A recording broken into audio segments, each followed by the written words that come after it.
Well, this is my new car, Holden Commodore Vf2 Redline.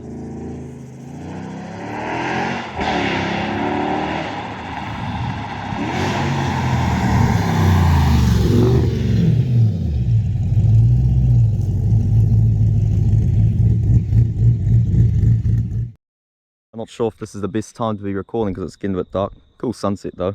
But anyway, here she is. She's an animal. Where do I start? I guess that badge there, LS3, speaks for itself. I've actually owned this car for probably 3 months now, but I just haven't had a chance to do a video on it. Been meaning to, but I've just been so full on and been out of town and whatnot. I've actually done a few things to it since I got it. Got a front lip, lasted about 2 weeks, ripped the centre bit off, so I got to clean it up and put it back on. Got the roof wrapped black. Just hits a bit different. I reckon it's better. Because only Redlines came out with a black roof. It was optional, so I thought I'd do it, spice it up. And I done this roof wing. Other than that, I was thinking about getting new wheels, but I'm not too fussed at the moment. They definitely are better in person. I didn't like them in the pictures before I bought the car. So yeah, this is no standard Commodore. She's tickled up quite a bit. 430 kilowatt. That's measured at the crank because I don't know, that's just how the manufacturers do it. She's a handful. Got valve springs, big cam, exhaust headers, basically everything you can think of. It's basically the best kit before supercharging, which is crazy expensive. I bought it like this. I mean, it worked out pretty well. It means I don't have to spend heaps of money getting it done, and I was going to do it anyway. Got the old 430 there. Even got a tow bar. I wanted that because I'm definitely going to be towing with this thing. I'm going to tow the drift car with this. She should pull it quite easily. So before I explain why I got this and all that, I'll quickly show you the interior and stuff. The interior in these is so sick. Oh, by the way, this is a 2016. They stopped making them in 2017. Like, it's a bit dirty at the moment, but you got leather everywhere. So much room in these cars. These are big cars. Suede. You know, whatever. Pop that sunroof open again. Because sunroofs in anything are so much better. Sunroofs give way more street cred.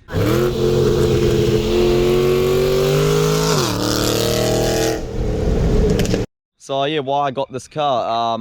Most of you guys that follow me on Instagram will probably know I was planning on buying a house and then the market went ballistic and I was like, oh well, that kind of rules that out for now. So what's the next best option? Buy an expensive car that's an investment. Not many cars are an investment, but since Holden ended, these things started skyrocketing up in price, especially the better models like the Redlines, the GTSs and stuff. Oh, I'd love a GTS, but a bit too far out of my price range. Just in the time I was looking for them, like 2 or 3 months, they went up probably 10 to 15k. It was crazy. So I just had to jump on it before it was too late. It was probably going to be the last opportunity really to get one. And luckily this was low Ks and everything. But yeah, I've always liked these cars, Commodores. The VF, there's just something about them, the shape of them and the lights and everything is just so good. But I never really thought I would own one, to be honest, because you know, you buy a new car and you just lose so much on them. But I guess this was the perfect opportunity to pick one up before it was too late. Shit, it's been so long since I've had this, I forgot what I was supposed to say. Obviously I'm not as amped up as when I first got it. When I first got it, like, I've bought some pretty cool cars in my time, but this thing was just unreal the first time I saw it and jumped into it. This thing sounds perfect. The camera probably doesn't do it justice. Holy, it's just getting better. Yeah, this thing is absolutely wild, like pops and bangs and everything. Yes, it is an auto. That's not a problem at all. It's pretty hard to find these in manual, and modern autos are just so good, so it doesn't really matter. And it's actually, there's pros and cons, like it's got paddle shift and everything, so downshifting it, you know, you downshift and it's bloody popping and banging, echoing off the hills, and it's just an unreal car to drive.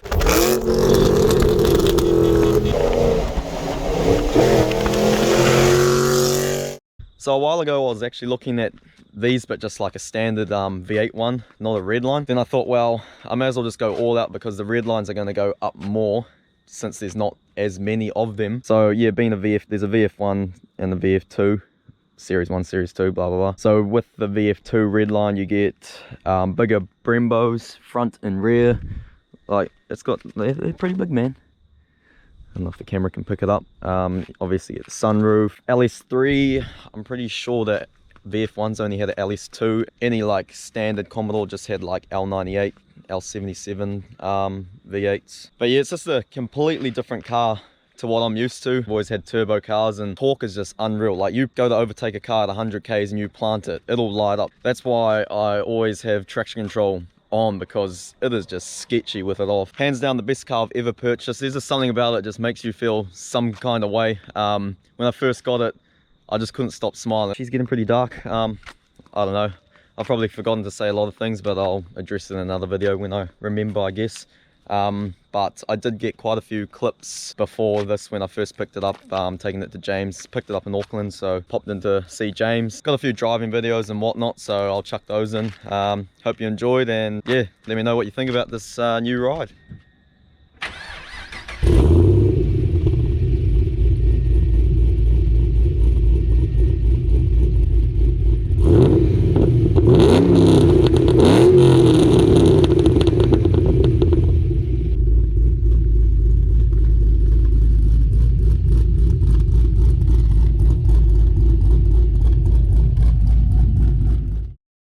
Both the new beast. You think JZXs are big? Look at the big Holden. Jesus. Yeah, what's lengthwise? Oh yeah, even with your body kit, front is longer on the VF. They're pretty close.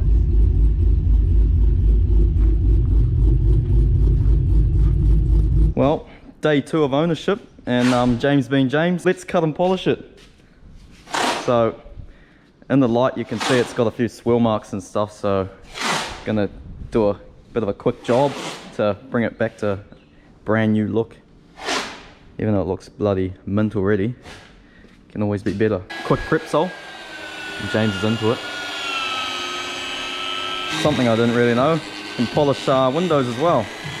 Actually makes a huge difference, gets rid of all the watermarks. I guess it's the same as headlights. So I thought this thing was clean, but there's I don't know if the camera's picking up, but you can literally see a line of where it's been done and where it hasn't. That's crazy for a white car. Look at that. That's gangster. So those are my new personalized plates as well. My grandma's actually owned them since 1989, and I managed to get them off her, so there's a long story behind them, which I won't say, but yeah, pretty cool. Well, there it is, cut, polished and waxed. Looks $1 million now. So James has just got in the paint code, and he's mixing up some paint out back, and there's a few like stone chips that he's just gonna fill in. While I've got the opportunity, I thought I'd do a bit of a driving clip. Hopefully it picks up the audio, because this thing is so loud.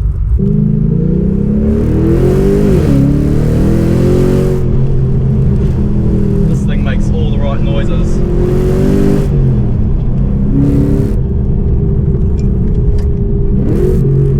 The downshifts.